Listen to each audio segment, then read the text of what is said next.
Avant de plonger dans cette histoire incroyable, pensez à vous abonner à la chaîne et à activer la cloche. Ici, chaque récit a quelque chose à dire, et vous ne voudrez pas en manquer un seul.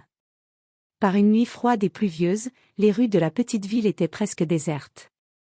Les lampadaires diffusaient une lumière jaune et vacillante sur les flaques d'eau qui reflétaient les silhouettes pressées des passants.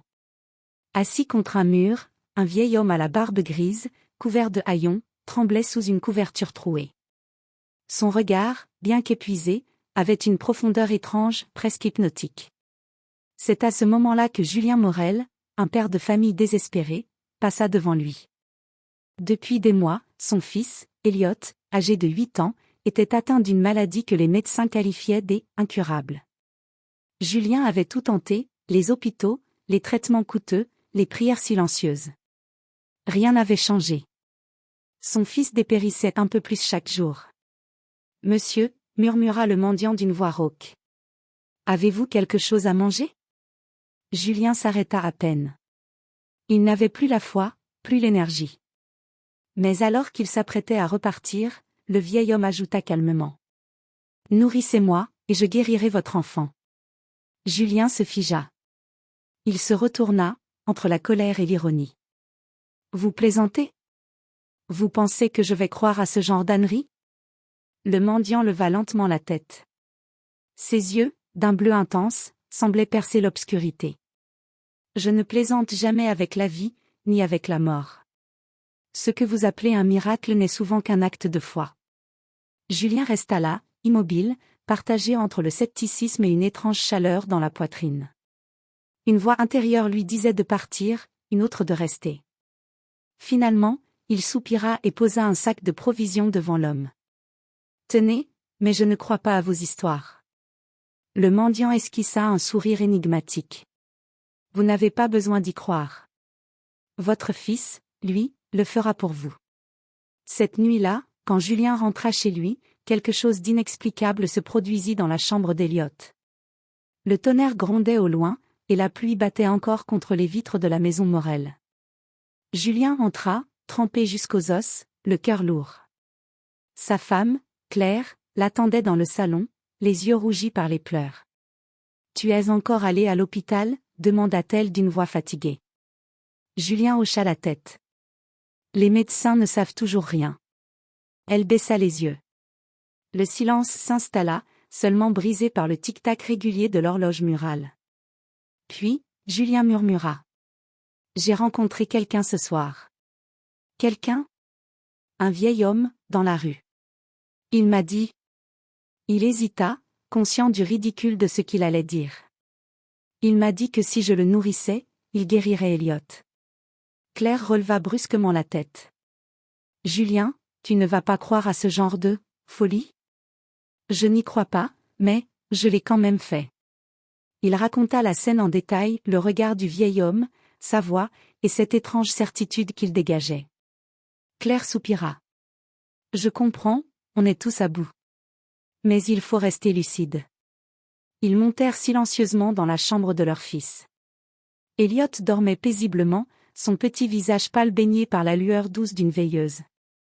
Julien s'assit près du lit, prit sa main fine et glacée, et resta là longtemps, observant sa respiration faible mais régulière. Vers minuit, un courant d'air traversa la chambre. La flamme de la veilleuse vacilla. Julien, somnolé, ouvrit les yeux juste à temps pour voir une silhouette floue se tenir près du lit. Une odeur d'herbes anciennes, de pluie et de cendres envahit la pièce. Il se redressa, le cœur battant. « Qui est là ?» Aucune réponse. La silhouette sembla se pencher vers Elliot, posant doucement une main invisible sur son front. Un souffle léger parcourut la pièce, et soudain, la température monta d'un cran. Julien sentit un picotement dans l'air, comme une énergie électrique. Puis, tout redevint calme. Elliot bougea légèrement et murmura, dans son sommeil. « Papa, il m'a dit que je vais guérir. » Julien sentit son sang se glacer. « Qui t'a dit ça ?» demanda-t-il, secouant doucement son fils. Mais l'enfant dormait déjà profondément. Le lendemain matin, quelque chose d'incroyable se produisit, Elliot descendit de son lit sans aide. Sa peau avait retrouvé des couleurs, ses yeux brillaient de vie.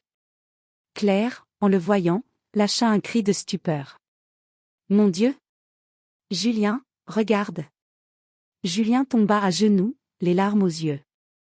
Mais tandis qu'il se serrait dans les bras, une question le rongeait. Et si ce n'était pas un miracle, mais le prix d'un pacte qu'il venait, sans le savoir, de sceller? Le matin qui suivit fut empli d'une joie presque irréelle. Claire préparait le petit déjeuner en chantonnant, chose qu'elle n'avait pas faite depuis des mois. Julien, lui, ne cessait de regarder Elliot, comme pour s'assurer qu'il ne rêvait pas.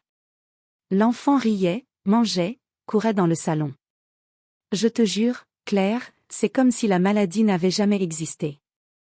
C'est un miracle, souffla-t-elle, les larmes aux yeux. Julien voulait y croire. Il voulait penser que, peut-être, la science avait tort. Que la foi, ou le hasard, avait offert à son fils une seconde chance. Mais une part de lui restait troublée. Cette voix, la veille, ce souffle étrange dans la chambre. L'après-midi, alors qu'il sortait faire quelques courses, Julien décida de repasser par la ruelle où il avait rencontré le mendiant. La pluie avait cessé, mais les pavés restaient humides. L'endroit était vide. Plus de couverture, plus de traces du vieil homme. Il regarda autour de lui, nerveux. « Monsieur » appela-t-il dans le silence. Rien. Il allait partir lorsqu'une voix faible, venue de l'ombre, murmura. « Votre enfant va mieux, n'est-ce pas » Julien sursauta. Le vieil homme se tenait là, à moitié dissimulé derrière un mur, appuyé sur une canne. Son visage semblait plus jeune, sa posture moins voûtée. « Comment savez-vous » Le mendiant esquissa un sourire. « Parce que j'ai tenu ma promesse. » Julien s'approcha, méfiant. « Qui êtes-vous ? Qu'est-ce que vous avez fait à mon fils ? » « Ce que vous m'avez permis de faire, » répondit calmement l'homme. « Mais tout don a un prix. » Julien sentit un frisson glacial lui parcourir l'échine. « Quel prix ? Je vous ai donné à manger. » Le regard du vieillard s'assombrit. « La nourriture m'a permis d'agir. Mais l'équilibre du monde ne se paie pas en pain et en soupe, monsieur Morel. » Julien recula d'un pas. « Qu'est-ce que vous voulez dire ?» Le mendiant avança lentement, ses yeux brillants d'une étrange lumière. « Dans 3 jours, à la même heure où votre fils a été guéri, une autre vie devra s'éteindre. C'est la loi. » Julien sentit son cœur s'arrêter. « Non, non, vous mentez. »« Je ne mens jamais, » répondit l'homme d'une voix douce. « Je donne. Et je reprends.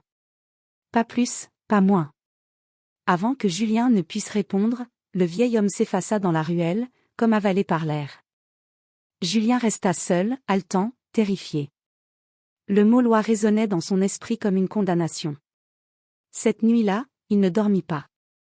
Il observa son fils respirer paisiblement, la gorge serrée. 3 jours. Il avait 3 jours pour comprendre ce qu'il avait réellement fait. Julien n'avait pas fermé l'œil de la nuit. Les mots du mendiant tournaient dans sa tête sans relâche. Dans 3 jours, à la même heure où votre fils a été guéri, une autre vie devra s'éteindre. Il essayait de se convaincre que tout cela n'était qu'un délire, qu'un vieil homme fou avait simplement deviné la guérison d'Elliot. Mais au fond de lui, une peur viscérale le rongeait. Chaque fois qu'il regardait son fils rire, une angoisse lui serrait la poitrine, et si ce bonheur devait se payer d'un malheur égal ? Le premier jour, Julien consulta un prêtre. L'église du quartier était presque vide, baignée d'une lumière douce à travers les vitraux colorés. Le père Lucien, un vieil homme bienveillant, écouta Julien sans l'interrompre. Quand il eut terminé, le prêtre resta silencieux un long moment avant de répondre. « Il existe des forces que l'homme ne comprend pas. Ce que vous avez rencontré n'était peut-être pas un mendiant, mais une manifestation de quelque chose de plus ancien. Alors, que dois-je faire ?» s'écria Julien, à bout de nerfs. La foi ne rachète pas les pactes, Julien. Mais parfois, l'amour, lui, peut les inverser. Julien quitta l'église le cœur lourd, sans vraiment comprendre ses paroles. Le 2e jour, il chercha le mendiant dans tout le quartier. Il interrogea les commerçants, les habitants, les passants. Personne ne semblait l'avoir vu. Une femme du marché finit par lui dire. « Oh, ce vieux ? On l'a retrouvé mort il y a 2 jours, près du fleuve. » Il avait un sourire aux lèvres, comme s'il dormait. Julien sentit ses jambes se dérober. Mort? Impossible, je lui ai parlé hier. La femme le regarda avec méfiance. Alors vous avez vu un fantôme, monsieur? Julien rentra chez lui, le regard vide. Si l'homme était vraiment mort, qui avait-il rencontré la veille? Le troisième jour, l'atmosphère dans la maison devint pesante. Elliot allait parfaitement bien. Trop bien. Une énergie étrange semblait émaner de lui, sa peau brillait légèrement, ses yeux avaient une lueur presque surnaturelle. Claire, elle, se plaignait d'un mal de tête violent. Je me sens un peu faible, c'est sûrement la fatigue, dit-elle en souriant faiblement. Mais Julien, lui, sentit le sol se dérober sous lui. Et si la loi dont parlait le mendiant s'appliquait à elle? Cette nuit-là, il prit une décision folle. Alors que Claire dormait, il descendit dans le salon, le cœur battant. Il posa sur la table la vieille lampe à huile qu'il avait trouvée dans la ruelle, celle que le mendiant avait laissée tomber. Il murmura dans le silence. « Je sais que tu m'entends. Reviens. Je suis prêt à payer le prix, mais pas elle. Pas Claire. » La flamme vacilla. Une ombre prit forme devant lui, la même silhouette que dans la chambre d'Elliot. Une voix résonna doucement. « Tu ne peux pas choisir qui paie, Julien Morel. Le pacte est scellé. Une vie contre une vie. Alors prends la mienne. » hurla-t-il. « Pas celle de ma femme. » Un long silence suivit. Puis la voix répondit. « Très bien. À l'aube, ton vœu sera exaucé. » Julien sentit la pièce tourner, puis tout devint noir. Au lever du soleil, Claire se réveilla seule. Julien était affaissé dans le fauteuil, un léger sourire sur le visage. Elliot, lui, entra en courant dans le salon, plein de vie. « Maman, regarde. Papa dort encore. » Claire s'approcha, posa une main sur son mari. Et comprit que le mendiant avait tenu parole une dernière fois. Le matin était silencieux. Trop silencieux. Même les oiseaux semblaient éviter de chanter. Claire resta un long moment immobile, la main tremblante sur l'épaule froide de Julien. Son esprit refusait d'accepter ce qu'elle voyait. Il n'avait aucune blessure, aucune trace de souffrance. Juste ce sourire paisible, presque reconnaissant. « Non, non, Julien, réveille-toi. » Elliot, confus, s'approcha à son tour. « Maman, pourquoi papa ne bouge plus ?» Elle le serra contre elle, incapable de répondre. Les larmes coulaient sans bruit, tombant sur les cheveux de son fils. Les heures suivantes passèrent dans un flou total, les ambulanciers, les voisins, la police, tout semblait irréel. Un arrêt cardiaque soudain, conclurent les médecins. Personne ne comprenait comment un homme en parfaite santé pouvait s'éteindre ainsi, sans douleur, sans raison apparente. Mais au fond d'elle, Claire savait. Quelque chose lui disait que la mort de Julien n'était pas une simple fatalité. Cette nuit-là, alors que tout le monde dormait, Claire entra dans le bureau de son mari. Sur le bureau, elle trouva un carnet entrouvert, couvert d'une écriture tremblée. Elle lut, la gorge serrée. « S'il doit y avoir un prix, que ce soit moi. Qu'ils épargnent Claire. Qu'ils épargnent Elliot. Je comprends maintenant, ce mendiant n'était pas un homme. » Les pages suivantes étaient pleines de croquis, un symbole étrange, comme un cercle entrelacé de lignes noires et dorées, accompagné d'un mot répété plusieurs fois. Le donneur. Le lendemain, Claire décida d'en savoir plus. Elle retourna dans la ruelle où Julien avait rencontré le vieil homme. Les passants la regardaient étrangement, personne ne semblait comprendre pourquoi elle s'attardait là. Puis, une voix douce derrière elle murmura. « Vous cherchez quelqu'un, Madame Morel ?» Elle se retourna brusquement. Une jeune femme se tenait là, habillée de noir, les yeux d'un vert limpide. « Je m'appelle Éloane, » dit-elle calmement. « Je sais pourquoi vous êtes ici. » Claire fronça les sourcils. « Qui êtes-vous ? » ?»« Disons, une héritière. Le vieil homme que votre mari a rencontré, c'était mon père. » Claire sentit son cœur s'arrêter. « Votre père ? Mais il est mort, non ? » Éloane esquissa un sourire triste. « Il est né pour mourir. Et renaître, à chaque fois que quelqu'un accepte son marché. Elle s'approcha d'elle, le regard perçant. Votre mari a fait preuve d'un amour rare. Il a offert sa vie sans rien demander. Ce genre de sacrifice modifie les règles. Que voulez-vous dire? Balbutia Claire. Éloane la fixa intensément. Le donneur a pris sa vie, oui. Mais les âmes pures ne disparaissent pas vraiment. Parfois, elles reviennent, sous une autre forme. Cette nuit-là, alors qu'elle bordait Elliot, Claire aperçut quelque chose. Le garçon s'endormait paisiblement, et dans la lumière de la veilleuse, elle crut voir l'ombre d'un homme se dessiner à côté du lit. Une ombre qui lui caressa doucement les cheveux avant de disparaître. Elle posa une main sur sa bouche pour ne pas pleurer. « Merci, Julien », murmura-t-elle. Et au dehors, dans la ruelle déserte, une silhouette en haillons leva les yeux vers la fenêtre. Le vieil homme n'était plus là. Mais un nouveau mendiant venait de prendre sa place. Le ciel était lourd, couvert de nuages gris qui semblaient retenir la lumière. Depuis la mort de Julien, la maison Morel avait retrouvé un calme étrange, un calme qui cachait une présence invisible. Claire la sentait. La nuit, dans le couloir, une porte qui s'ouvrait doucement. Un murmure lointain, comme un souffle qui traversait les murs. Et parfois, la voix de son mari, si douce qu'elle doutait de sa raison. Mais le plus troublant, c'était Elliot. Depuis quelques jours, il semblait différent. Il parlait moins, regardait souvent par la fenêtre avec un air absent. Une fois, elle l'avait entendu murmurer. « Papa m'a dit qu'il ne faut pas avoir peur du noir. » Claire sentit une sueur froide lui glisser dans le dos. Un après-midi, Éloane revint. Elle attendait Claire devant la porte, vêtue d'un long manteau sombre, tenant une vieille boîte en bois gravée du même symbole que dans le carnet de Julien, le cercle doré et noir. « Il est temps que vous sachiez, » dit-elle sans préambule. Elle entra, s'assit calmement dans le salon, et posa la boîte sur la table. Le donneur n'est pas un homme, ni un démon au sens religieux. C'est une entité ancienne, un gardien de l'équilibre. Il ne crée ni le bien, ni le mal qu'il compense. Compense? Répéta Claire, les sourcils froncés. Oui. Chaque miracle doit s'accompagner d'un sacrifice. Chaque guérison d'une perte.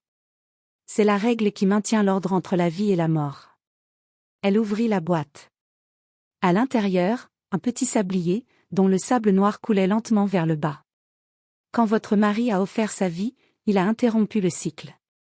Le donneur a dû se réincarner, quelque part. Où? Demanda Claire, la gorge serrée. Éloane la fixa longuement. Vous le savez déjà, n'est-ce pas? Le regard de Claire se tourna instinctivement vers l'étage. Vers la chambre d'Elliot. Cette nuit-là, Claire s'assit près du lit de son fils. L'enfant dormait profondément, paisible. Mais plus elle le regardait, plus elle voyait des choses troublantes. Sa respiration trop lente, son visage trop calme, cette ombre qui se dessinait sur le mur, semblable à celle de Julien. Elle chuchota. « Julien, est-ce que c'est toi ?» Un souffle traversa la pièce. Elliot bougea, entr'ouvrit les yeux, et dans un murmure à peine audible, répondit. « Je t'avais promis de ne jamais vous quitter. » Claire sentit ses larmes couler, partagées entre la peur et une émotion indescriptible. « Mon Dieu, qu'est-ce qu'ils t'ont fait ?» La voix d'Éloane résonna dans sa tête, comme un écho lointain. Le donneur ne détruit pas. Il recycle la vie. Celui qui donne finit toujours par revenir, sous une autre forme. Claire prit son fils dans ses bras. Alors on brisera le cycle. Tu m'entends, Julien? Peu importe ce qu'il faut faire, je te libérerai. Dehors, la pluie se remit à tomber. Sur le trottoir, une silhouette observait la maison, Éloane.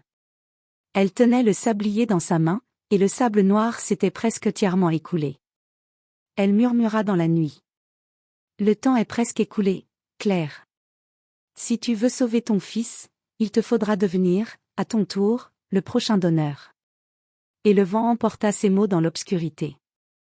La nuit suivante, un vent violent soufflait sur la ville. La pluie frappait les vitres avec une insistance presque rageuse, comme si le ciel lui-même voulait empêcher Claire de découvrir la vérité. Pourtant, elle n'avait plus peur. Elle savait ce qu'elle devait faire, ou du moins, ce qu'elle devait affronter. Elliot dormait profondément, son visage paisible et illuminé par la veilleuse. Claire, assise à son chevet, tenait dans ses mains la boîte qu'Eloane lui avait confiée. À l'intérieur, le sablier noir, presque vide. Le temps était compté. Soudain, une silhouette apparut dans le miroir de la chambre, celle de Julien. Pas un reflet, mais une présence réelle, tangible, faite d'ombre et de lumière. « Claire, tu ne devrais pas être ici, » dit-il d'une voix douce, presque humaine. « Je ne partirai pas, » répondit-elle d'une voix tremblante. « Pas tant que je ne comprendrai pas. » Julien s'approcha, son regard rempli de tristesse. « Tu as toujours voulu sauver tout le monde, même ceux qui ne peuvent plus l'être. Tu n'es pas perdu. Je le sens. Tu es là, dans notre fils. » Un silence pesa, lourd, presque sacré. Julien baissa la tête. Le donneur m'a lié à lui. Quand j'ai offert ma vie, je suis devenu un pont entre les deux mondes. Elliot n'est plus seulement notre enfant, il est le réceptacle de cette balance. Tant que je suis en lui, il vivra. Mais si tu brises le cycle, il mourra avec moi. Claire sentit un coup de poignard dans sa poitrine. Tu veux dire que, pour te libérer, je dois perdre notre fils? Oui.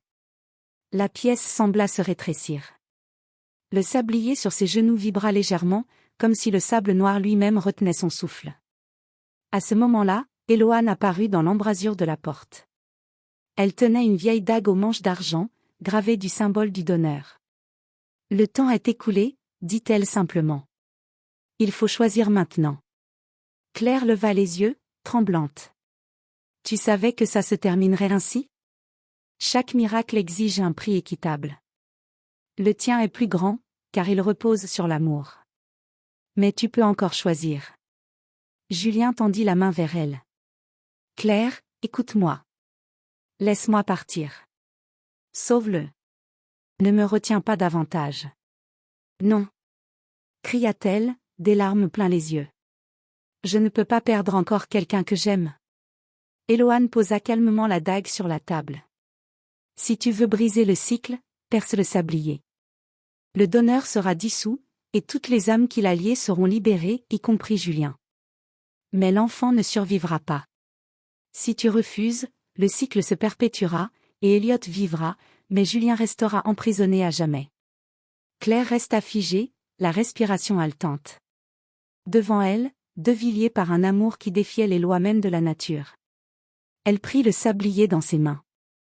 Le sable noir s'était arrêté, suspendu dans le vide, comme si le monde lui-même attendait sa décision. Elle ferma les yeux, se souvenant du rire d'Elliot, des bras de Julien autour d'elle, des promesses murmurées les nuits d'hiver. Puis, doucement, elle dit. « Je t'aime, Julien. Mais un enfant ne devrait jamais payer pour les fautes du monde. » Elle leva la dague. Un cri, un éclat de lumière, un souffle d'énergie traversa la pièce. Quand elle rouvrit les yeux, la chambre était vide. Plus de miroirs, plus de dagues. Le sablier s'était brisé, le sable s'était dissipé dans l'air. Sur le lit, Elliot dormait paisiblement. Et quand il ouvrit les yeux, ses iris étaient redevenus d'un bleu clair, plus de traces du noir du donneur. « Maman? Pourquoi tu pleures? » « Parce que ton père est libre, mon ange. » Dans un souffle, elle sentit une main invisible caresser sa joue. Et une voix, lointaine, lui murmura. « Merci. » Dehors, dans la ruelle, Eloane ramassa les fragments du sablier et les enferma dans la boîte. Elle sourit faiblement et murmura. « Le cycle est rompu, mais pour combien de temps? » Puis elle disparut dans l'ombre, laissant la pluie effacer toute trace de son passage. La pluie s'était arrêtée. Un calme lourd planait sur la ville, comme si l'air lui-même retenait son souffle après le tumulte. Mais dans les rues désertes, une silhouette avançait lentement Eloane. Ses pas résonnaient sur les pavés mouillés tandis qu'elle serrait contre elle la boîte renfermant les fragments du sablier. Elle avait accompli ce qu'aucun autre avant elle n'avait réussi. Briser le cycle. Et pourtant, elle ne ressentait aucune paix. Seulement une étrange inquiétude, un poids ancien qui refusait de la quitter. Elle marcha jusqu'à une petite église abandonnée à la sortie de la ville. Les vitraux brisés laissaient filtrer des raies de lune, éclairant les bancs couverts de poussière. Au fond, un autel en pierre portait les traces d'un symbole gravé dans le marbre. Le même cercle doré et noir que sur la boîte. Eloane s'agenouilla. Père, le cycle est terminé. Le donneur n'a plus d'ancrage. Une voix résonna dans l'obscurité. Terminé? Elle se figea. De derrière l'autel émergea une silhouette drapée d'un manteau sombre. Un homme au visage ridé, mais dont les yeux brillaient d'une vitalité inhumaine. Tu crois avoir libéré le monde, Eloane? Murmura-t-il. Mais on ne détruit pas ce qui est né du besoin même de l'humanité. Elle recula. Impossible, vous deviez être mort depuis des siècles. L'homme esquissa un sourire. Mort? Non, ma chère. Je suis la mémoire du premier pacte.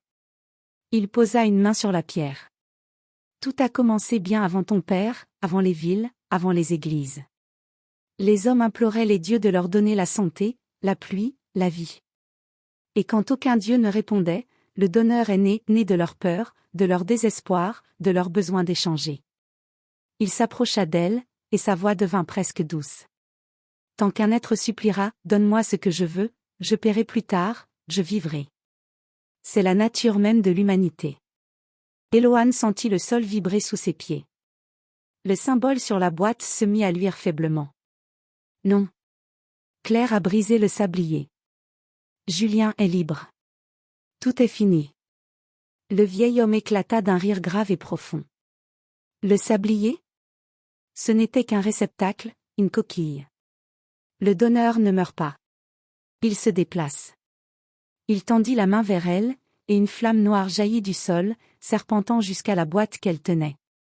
Eloane la lâcha dans un cri, mais trop tard, les fragments à l'intérieur s'illuminèrent et se fondirent en une lueur dorée qui remonta le long de son bras. Elle tomba à genoux, haletante. Non, je ne veux pas. Le vieil homme se pencha vers elle. Tu as voulu libérer le monde du donneur? Alors sois son gardien. Son nouveau visage. La lumière s'intensifia, puis s'éteignit brusquement. Quand Eloane releva la tête, le vieil homme avait disparu. Son reflet dans le marbre noir de l'autel montrait désormais ses yeux, mi-or, mi-noirs, comme ceux du donneur originel. Quelques jours plus tard, dans un autre quartier, une rumeur commença à se répandre. Un vieil homme vêtu de haillons avait été aperçu dans les rues, demandant à manger. Il offrait parfois un sourire étrange, et murmurait. « Nourrissez-moi, et je guérirai votre douleur. » Et le cycle, discrètement, recommença à tourner. 3 mois avaient passé. La vie semblait enfin reprendre son cours pour Claire et Julien. Le petit garçon, autrefois malade, courait à nouveau dans le jardin, riant aux éclats sous le soleil de midi. Les médecins parlaient d'un « miracle inexpliqué », et Claire, bien qu'encore hantée par certains souvenirs, essayait de croire que tout cela appartenait désormais au passé. Mais certaines nuits, le vent portait un murmure qu'elle ne parvenait pas à oublier. « Nourrissez-moi, et je guérirai votre enfant. » Un soir, alors qu'elle rangeait des jouets dans le salon, Claire aperçut à la télévision un reportage local. Le journaliste parlait d'un vieil homme mystérieux, aperçu dans différents quartiers de la ville. Les gens disaient qu'il offrait des bénédictions en échange d'un repas chaud. Certains affirmaient qu'il avait soulagé des douleurs incurables. D'autres prétendaient qu'après sa visite, des enfants malades allaient soudainement mieux. Claire sentit son cœur se serrer. L'image montra un homme au regard calme, vêtu d'un manteau usé. Rien d'étrange à première vue, sauf une chose. Quand la caméra fit un zoom sur son visage, elle distingua clairement ses yeux, un iris doré, l'autre noir profond. Elle lâcha la télécommande. Non, pas encore. Julien, alerté par le bruit, arriva en courant. Maman, qu'est-ce qu'il y a? Rien, mon chéri. Retourne jouer, d'accord? Mais ses mains tremblaient. Cette nuit-là, elle ne dormit pas. Elle passa des heures à feuilleter de vieux journaux, à revoir les notes laissées par Eloane avant sa disparition. Une phrase, à moitié effacée, attira son attention. Si le donneur revient, il prendra un visage humain, proche de la misère, et cherchera un cœur brisé pour renaître. Claire comprit. Le donneur ne mourait pas, il changeait de porteur. Et elle savait qui portait désormais cette lumière noire et dorée. Le lendemain, elle prit la route vers la vieille église à la sortie de la ville. Les vitraux brisés laissaient passer une lumière pâle. Sur l'autel, quelqu'un avait déposé une fleur fanée et une pièce d'or ternie. Un symbole gravé dans la pierre luisait faiblement, le cercle d'échange, moitié lumière, moitié ombre. Une voix derrière elle dit doucement. « Tu n'aurais pas dû revenir ici, Claire. » Elle se retourna lentement. Devant elle se tenait Eloane. Vivante. Mais changée. Ses yeux reflétaient la même dualité que ceux du mendiant du reportage. « Eloane » murmura Claire. « Qu'est-ce que tu as fait ?» Eloane sourit tristement. « J'ai fait ce qu'il fallait. Le donneur ne pouvait pas disparaître. Alors, je l'ai pris en moi. Pour qu'il ne touche plus jamais d'enfant, ni d'âme innocente. Mais tu ne pourras pas le contenir éternellement. Je le sais. » Le vent s'engouffra dans l'église, faisant trembler les vitraux. Une énergie sombre se mit à onduler autour d'Eloane, comme une brume dorée et noire. Il me parle, Claire. Il me promet des miracles. Il me supplie de continuer le cycle. Et parfois, j'ai peur d'écouter. Claire sentit les larmes lui monter aux yeux. Alors laisse-moi t'aider. On trouvera un moyen de te libérer. Eloane posa une main sur son épaule. Il n'y a pas de libération. Seulement la garde. Tant qu'il y aura des cœurs désespérés, le donneur vivra. Mais je peux le ralentir. Le maintenir endormi. Elle sortit de sa poche la même pièce dorée que le mendiant offrait dans les histoires. Quand cette pièce brillera à nouveau, cela voudra dire qu'il cherche un nouvel hôte. Elle la plaça dans la main de Claire. Protège ton fils. Et souviens-toi, ne fais jamais de promesses au désespoir. Puis Eloane tourna les talons et disparut dans la lumière du matin, laissant Claire seule au milieu de l'église, tenant dans sa main la pièce froide, dont le centre, imperceptiblement, commençait déjà à luire d'un reflet doré. La pièce brillait faiblement sur la table de nuit. Claire l'avait cachée sous un mouchoir, mais rien n'y faisait. Chaque nuit, une lueur dorée filtrait à travers le tissu, douce mais obsédante, comme un battement de cœur. Depuis sa rencontre avec Eloane, Claire dormait peu. Elle avait promis de protéger Julien, mais l'enfant semblait changer. Il riait toujours, jouait toujours, mais parfois, ses yeux s'attardaient un peu trop longtemps sur l'endroit où la pièce reposait. Et, certaines nuits, Claire croyait entendre une voix venir de sa chambre. Une voix d'homme, calme et basse. « As-tu faim, petit ? Souhaites-tu que ta maman ne pleure plus jamais ?» Un matin, en entrant dans la chambre, Claire trouva Julien assis au bord du lit, tenant la pièce entre ses doigts. « Julien ! Qu'est-ce que je t'ai dit ?» s'écria-t-elle en se précipitant vers lui. L'enfant leva des yeux innocents. « Mais maman, elle me parle. Elle dit qu'elle veut m'aider. » Claire sentit le sang se glacer dans ses veines. « Donne-la-moi, tout de suite. » Il obéit sans résistance. Mais quand elle prit la pièce, une chaleur étrange se répandit dans sa paume. Une voix résonna alors directement dans son esprit. « Tu ne peux pas m'empêcher d'exister, Claire. » Les enfants entendent toujours ce que les adultes refusent de croire. Elle jeta violemment la pièce dans le tiroir, le claqua et recula, haletante. Julien la regardait sans comprendre, les yeux brillants d'inquiétude. « Maman, c'est juste un jeu, pourquoi tu pleures ? » ?»« Ce n'est pas un jeu, mon ange.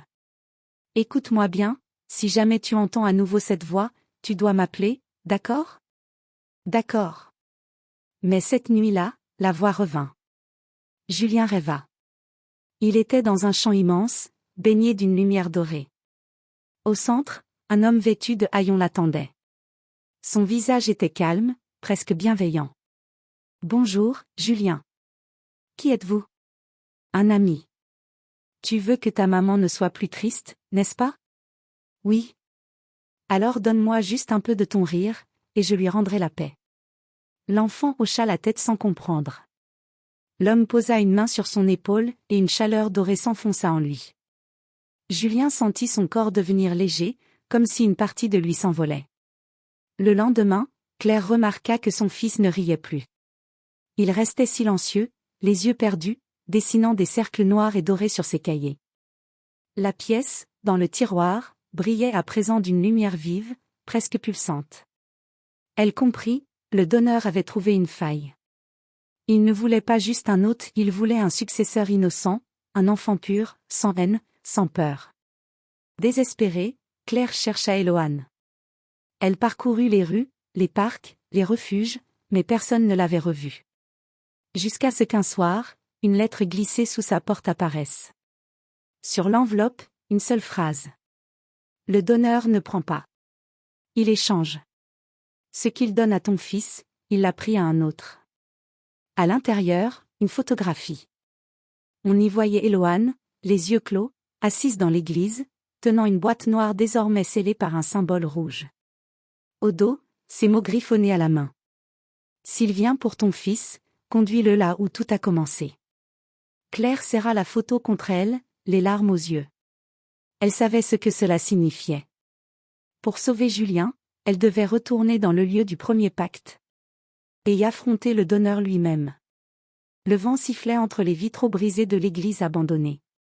La lune projetait des éclats de lumière argentée sur les dalles de pierre, tandis que Claire avançait, Julien serré contre elle. Le cœur de la mère battait à tout rompre. Elle savait que le donneur attendait. À mesure qu'elles approchaient de l'autel, une lumière dorée et noire commença à onduler dans l'air, comme un brouillard vivant. La pièce que Julien tenait vibrait dans sa main, irradiant une chaleur à la fois douce et terrifiante. Une voix résonna, profonde et envoûtante. « Enfin, vous êtes venu. Et l'enfant, si pur. » Julien recula derrière Claire. « Qui êtes-vous? Que voulez-vous de nous ?» demanda-t-il d'une voix tremblante mais courageuse. La brume se rassembla, formant une silhouette d'homme vêtu de haillons, aux yeux mi-or, mi-noirs. « Je suis le donneur. Je suis celui qui équilibre la vie et la mort. Ton rire, ton innocence, c'est tout ce qui me nourrit. » Claire sentit la colère et la peur se mêler dans ses veines. « Vous ne toucherez jamais à mon fils. Nous savons maintenant ce que vous êtes. » Le donneur éclata d'un rire froid. « Vous croyez savoir? Les mortels ne comprennent jamais. Mais je suis patient. Et je suis éternel. » Julien, tremblant, regarda sa mère. « Maman, je veux que ce soit fini. Je ne veux pas que vous souffriez pour moi. » Claire posa une main sur son épaule. « Nous allons y arriver, mon ange. Ensemble. » Elle sortit la photo d'Eloane et la montra au donneur. « Regarde ceci. Si tu veux prendre mon fils, tu devras d'abord affronter ce que tu es devenu. Le cycle se brise aujourd'hui. » Le donneur ricana. « Et que peut une humaine contre moi ?» Soudain, un éclat de lumière surgit de la photo. Eloane apparut devant eux, ses yeux mi-dorés, mi-noirs, mais cette fois, son énergie semblait contenue, calme. « Je suis ici pour maintenir l'équilibre, dit-elle. Mais il y a un autre chemin. » La lumière de la boîte et celle de la photo fusionnèrent, créant un tourbillon de lumière dorée et noire. Le donneur hurla, frappé par l'énergie concentrée de deux gardiens de son propre cycle. « Non. Je ne peux pas être détruit. » Claire sentit la pièce brûler légèrement dans sa main. « Julien, concentre-toi sur ton rire, sur ton amour. Le reste, laisse-moi faire. » L'enfant ferma les yeux, et dans son esprit, il imagina tous les moments heureux avec sa mère et son père. La lumière autour de lui se mit à briller encore plus fort. Le donneur vacilla. Eloane murmura. « Tu ne prends plus rien. Tu existes seulement dans ce que nous choisissons. » Le souffle du donneur devint un hurlement, une tempête qui secoua l'église entière. Puis, lentement, il se dissipa en poussière dorée et noire, aspirée par la boîte scellée. Quand le silence revint, Claire ouvrit les yeux. Julien courait vers elle, riant aux éclats. « Ça va, maman? »« Oui, mon ange, tout va bien maintenant. » Eloane apparut une dernière fois, souriante. « Le donneur est contenu. Le cycle est brisé. Mais souviens-toi, les cœurs purs attirent toujours la lumière et l'ombre. Protégez votre fils, et ne laissez jamais la désespérance guider vos choix. » Puis, en un souffle, elle disparut. Claire prit Julien dans ses bras. Leurs cœurs battaient à l'unisson. Le monde autour d'eux semblait enfin paisible. Et dans le silence de l'église, il n'y avait plus que le rire d'un enfant, et la certitude qu'un amour véritable pouvait briser même les cycles les plus anciens. Quelques mois avaient passé. Le ciel de la ville était clair, les rayons du soleil réchauffaient les rues et le jardin des Morel. La maison respirait la vie et la tranquillité. Claire et Julien avaient retrouvé une routine simple, faite de rires, de jeux et de promesses silencieuses que plus jamais aucun mal n'interviendrait dans leur quotidien. Elliot, leur petit ange guéri, courait pieds nus dans l'herbe, sautaillant avec une joie innocente. « Regarde, maman !» cria-t-il en lançant un ballon. « Je te vois, mon cœur !» répondit Claire, le sourire aux lèvres. Mais quelque chose avait changé dans leur vie. Julien n'était plus seulement un enfant heureux et insouciant, il portait en lui la mémoire de son père, de ce sacrifice silencieux. Parfois, dans ses rêves, il entendait une voix douce, presque familière. « Riez toujours, mon ange, et souvenez-vous que je veille sur vous. » Claire sentait la présence de Julien, de son vrai père, dans chaque geste, dans chaque éclat de rire de son fils. Et elle savait que l'amour, la foi et le courage avaient triomphé du donneur, de son cycle éternel et des ténèbres qui menaçaient leur famille. Un matin, alors qu'elle préparait le petit déjeuner, elle trouva sur la table une pièce dorée. Claire la prit dans sa main, le cœur battant. Elle ne brillait pas cette fois. Elle était silencieuse, immobile, paisible. Un souvenir tangible du passé, mais sans pouvoir sur eux. Elle sourit, et pour la première fois depuis des mois, sentit que la peur avait totalement disparu. « Julien, le monde est à nous. Et ton père est toujours avec nous. » Le garçon la regarda, curieux. « Papa est avec nous, maman ? » « Oui, mon ange, toujours avec nous. » Et dehors, le soleil se leva sur la ville, éclatant et pur.